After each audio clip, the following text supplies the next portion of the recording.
खबर शामिल करते हैं। बहावलपुर की तहसील हासलपुर से अपने नुमाइंदे डॉक्टर तौकीर हुसैन की रिपोर्ट के मुताबिक हासलपुर बिहाड़ी रोड पर डंपर और मोटरसाइकिल में खौफनाक हादसा। हादसे में स्पीकर कॉलेज का सेकंड ईयर का स्टूडेंट डंपर की टक्कर से मौका पर दम तोड़ गया। स्टूडेंट का नाम फैज़ान बताया जा रहा है और 194 मुराद का रिहायशी बताया जा रहा है। डंपर ड्राइवर मौका से गिरफ्तार हो गया है। थाना सिटी पुलिस ने कार्रवाई का काज शुरू कर दिया।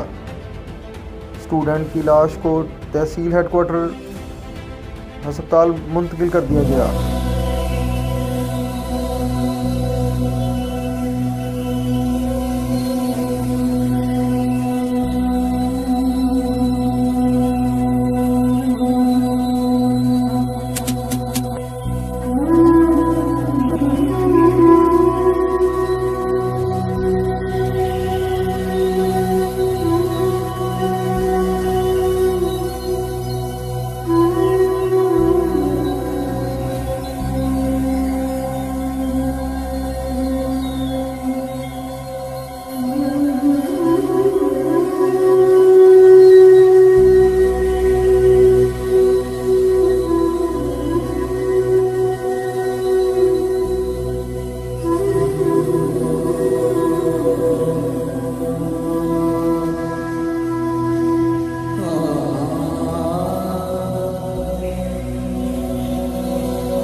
अल्लाह तू है रहमत वाला, नाम है तेरा बरकत वाला।